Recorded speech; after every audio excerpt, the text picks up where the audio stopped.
Welcome to Pexip's Leading in a Changed World series. This is part 2 of my interview with Gihan Perera, futurist and author, and our discussion on trust. If you haven't watched part 1, you can find it on our website at the address on your screen. Enjoy this part 2 conversation about trust in the future.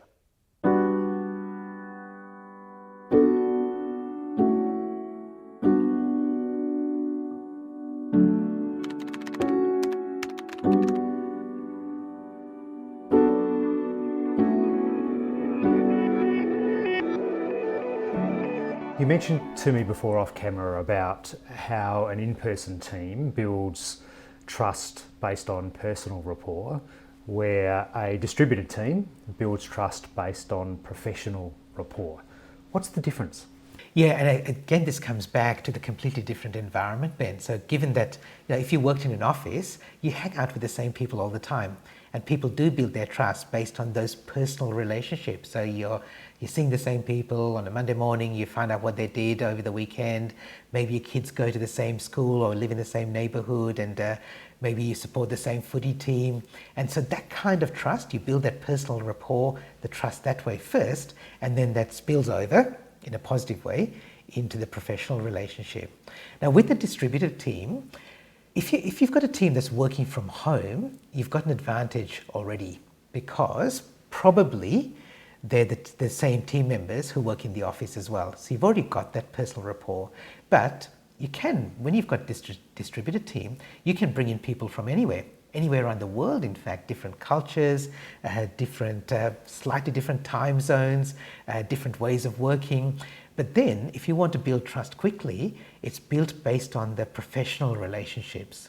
So they're not necessarily hanging out together all the time in a personal space, but people do trust that you are going to be reliable. So if you say, I'm going to deliver this report by 2 p.m., you'll deliver it by 2 p.m., not 2:05, because then people don't know, oh, did she really mean 2 p.m. or she may have forgotten about it altogether.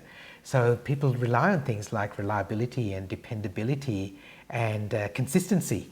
So that if people know that you generally respond to emails the same day, then rather than sometimes we'll respond within 5 minutes, some other times within 5 days, that inconsistency causes a lack of trust.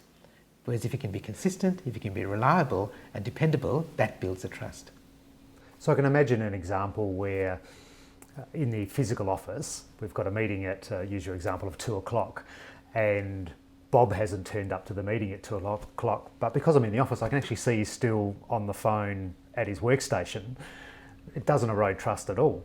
But if I'm doing that meeting virtually and Bob doesn't rock up at 2 o'clock and it's 2:05, I start to question, is he at the beach? Is he not interested? Where is Bob? Did he not wake up today? And so I've got all these other questions that I can't answer quickly.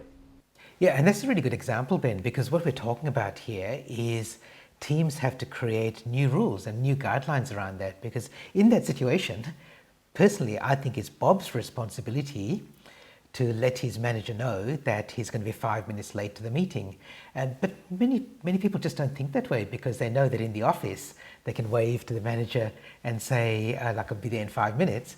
Whereas in a distributed team, you've actually got to do those sort of things explicitly. So as a team, decide on some guidelines and protocols and rules for how you're going to operate. And it's things like that. So if we're going to be late, when do we need to let people know?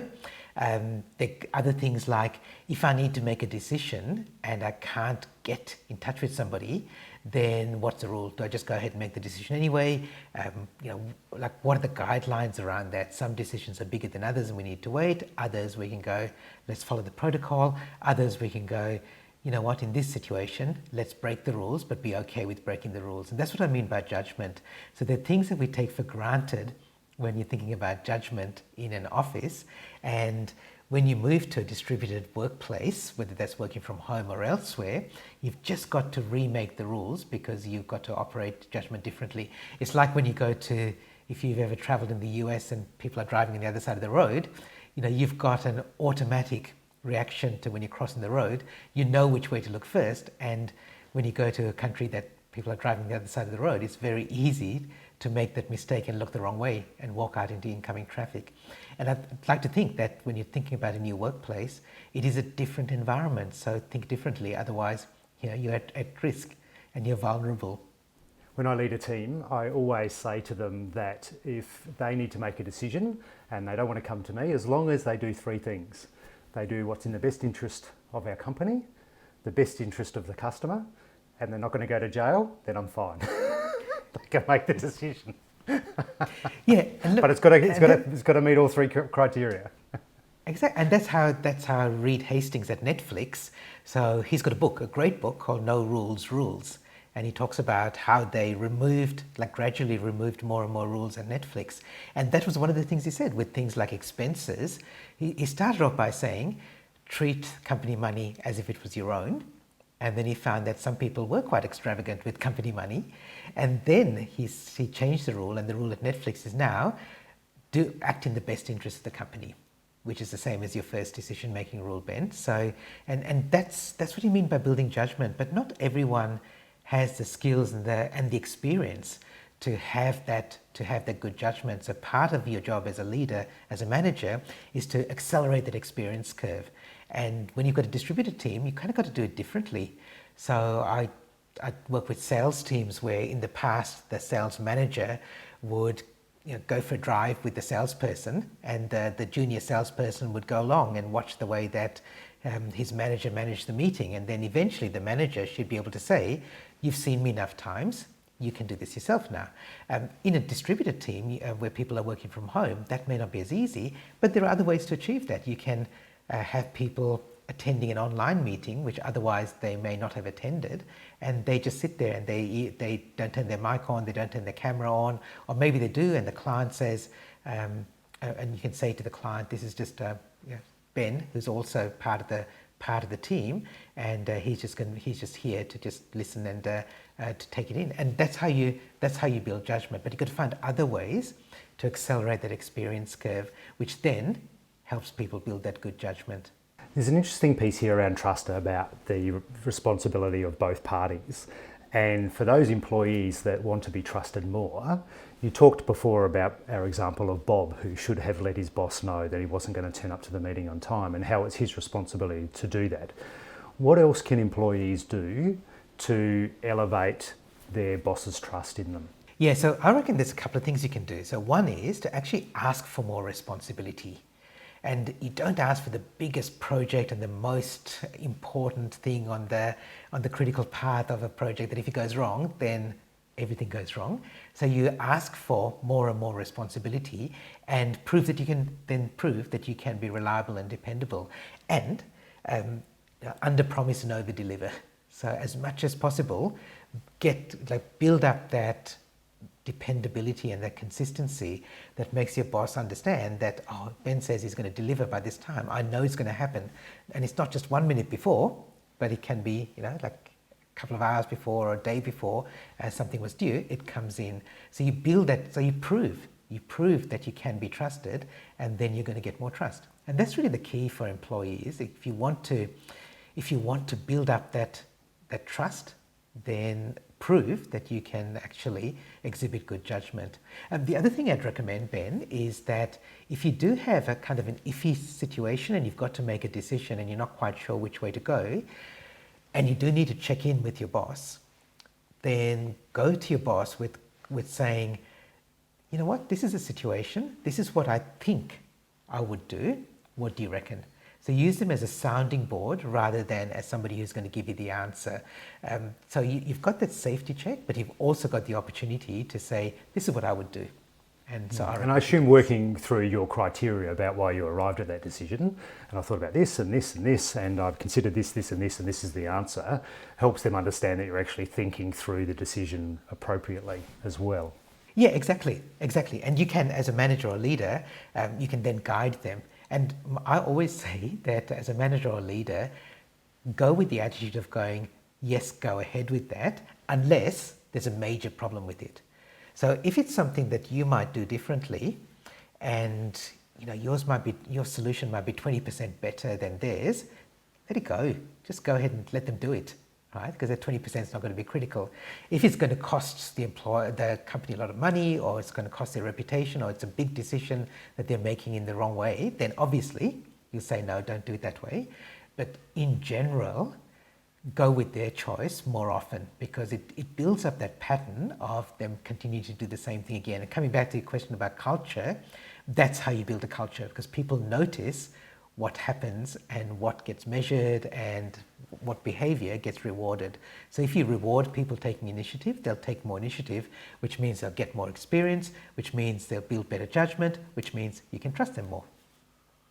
I'm interested in your thoughts on this one. I was speaking to a gentleman yesterday who's in a role that he's been pretty unhappy with for more than a year. And I said to him, what are you still doing there? And he said, well, I really like the people I work with. I don't like the job and I don't like the company, but my colleagues are great to work with. And so, I haven't moved. Now, he's in a job where he can't do that job remotely. But what about for organisations where their people are remote and have to be remote now? Really, that impediment to change is not necessarily there anymore, because they don't spend time with their colleagues like they used to. They don't go to the pub on a Friday night or catch up with them on the weekend. They're just virtual colleagues. Is there a problem coming for employers that don't have great organisational culture and they have people in roles that they're not happy? And it's just simply a matter of logging off their VPN and logging onto the competitor's VPN and getting a new job. Is there a problem coming for organisations, do you think? Yeah, look, and I think it's both sides. So from both sides, it's a really good example of where the trust works from both sides, Ben. So if you can provide a workplace so ideally, the ideal culture is where your team members are not just engaged, but they're inspired. And that happens when their passion aligns with your organization's purpose. So that's kind of like that's the gold standard, and not every organization is going to provide that, but you want to get to that as closely as possible. The issue around trust is twofold. So one is, do I trust that my employee is going to do the right thing? And the other side is, do my employees trust that I'm going to do the right thing? So one of the consequences of people working from home is that there's a little bit of a fear in some organizations that if my boss knows that I can work effectively from home, well, maybe he'll get rid of me or she'll get rid of me and outsource my work to the Philippines or to South Africa or somewhere else where they can get my work done for a quarter of the price. So it's really important that the trust works in both directions. And I think that, as you rightly said, this comes back to culture. If you've got a culture where we say we really value not just the hours that you spend, and we don't just value the amount of times that you can type, how fast you can type on your keyboard, but we value your expertise, we value your experience, and we value the other intangible things that you bring to the job, then yeah, of course, you can trust us to do the right thing by you, and vice versa. So in this situation here that you're talking about, there's absolutely a flight risk with this employee. And that is going to happen. That is going to happen more. And organizations have to be, I think it's like holding them to a higher standard. You can't just say, you know what, you're just here, there's no option for you. There are more options for you now. It's not true for everybody. And so there's going to be a time, especially as we're going through a recession and uncertain job times, where people are going to say, I can't move. I really can't. Like, for my financial security of myself and my family, I can't move.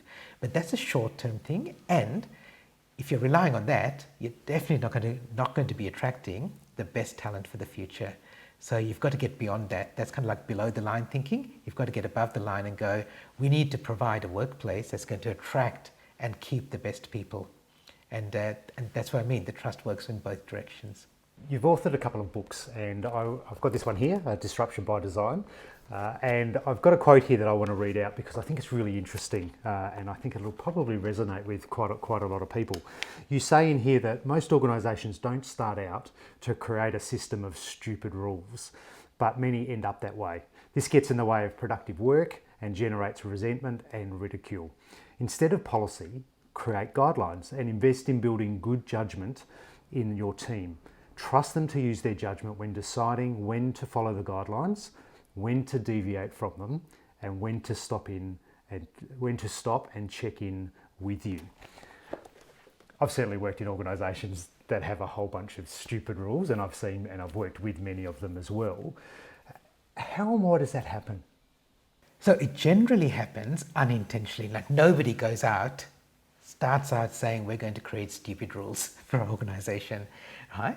But it happens over time, and it happens with the best of intentions. So you have some basic rules, and then somebody does something and you go, oh, actually that wasn't right. To prevent that from happening again, let's just create a new rule. And then you create a new rule and a new rule and another rule, and they build on each other, and eventually they become silly rules. Like things like what you can put on expense reports, and what you can expense to the company and what you can't. And a lot of those things just end up being stupid rules that you can then get rid of and say, okay, let's just go back to that example that you were talking about, Ben. You know, spend the company's money, always act in the company's best interest, like Netflix, or you go back to that guideline. And rules are important. They absolutely are. And especially in certain industries and certain workplaces, you do have these rules that can't be broken. But what you want are guidelines rather than processes. Okay, good. So as a futurist, what do you say to the organisations that say, we've just got to hunker down and get through this COVID thing, and then things will be back to normal? Yeah, look, the phrase "the new normal" has become a bit of a cliche now, and but things are going to change. So some things will go back to the way things were, but I think the big thing that's going to happen is people everywhere are going to have more options. So, for example, for buying, there are people who've never bought online or ordered online before, that never use anything apart from cash, but now they've been forced to do that for safety reasons and health reasons. And so in the future, it doesn't mean that they'll never go back to a shop again or never use cash. It just means they've got different options now. Same with employees who've never worked from anywhere but an office before. Now they've experienced working from home, and now many of them, in fact most of them, all the research is saying, most employees want the option to have the flexibility to work 1 or 2 days a week from home. Doesn't mean they want to work completely from home, but they want the option, and they realize there's more than just one standard workplace. Siemens, big multinational company, they've already created this rule that says that all their employees around the world can negotiate with their managers, but they're going to be allowed to work 2 to 3 days a week from anywhere. And at the moment, it's probably going to be from home, but in the future, it'll be from anywhere, because they've got this culture that says we trust our employees to get the work done. It doesn't matter where they are to get the work done. So in the future, it's not that we're going to return to exactly the way things were. Those options are going to be there again, but we're going to have more options as well. So we've got to be willing to operate in a world where there are more options rather than fewer, and rather than just the old ones. So Gihan, before we wrap up, I really would love for you to give 3 top takeaways for our leaders who are watching this. Yeah, sure. Look, so I think the first thing is to step up, right? Like this is an unfamiliar environment for everybody. This whole working from home, this feeling of disconnection, learning new technology, and everybody in your team is looking to you to show the way and to lead. So they're going to take their cues from you. So this is the time where you really need to step up. And if you do, it'll really stand you in good stead for the future. The second thing is to let go. So be okay with things being imperfect, especially with team members who are, if you don't fully trust them, that's okay. Err on the side of more trust rather than less trust. So like just be a bit okay with things being imperfect. And the last thing I'd say is like really lean into the opportunities here. There's definitely some challenges with the new kind of workplace, especially when it's happening in a once in a century pandemic, but there are also some great opportunities as well, and especially the new technology that we've got that allows people to connect in different ways. It opens up huge possibilities. It doesn't only have to be the people who used to work in your office now who can be part of your team. You can bring in people from anywhere, literally anywhere around the world, and your team of the future might be the best people on the planet who can do the job that you need for them. So really lean into this. Don't look at it as only a temporary thing. Look at it as an opportunity to create a brand new workplace. I love it. Step up, let go and lean in. Great tips. Gihan, thank you very much for joining us on Pexip's Leading in a Changed World series. Really enjoyed our conversation, and there's lots of gold in there for leaders about how to lead now and into the future. Thank you very much. My pleasure, Ben. I really enjoyed chatting with you. Cheers. It happened in a face-to-face environment.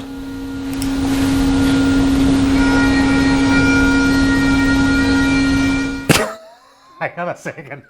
My neighbours just started playing the bagpipes.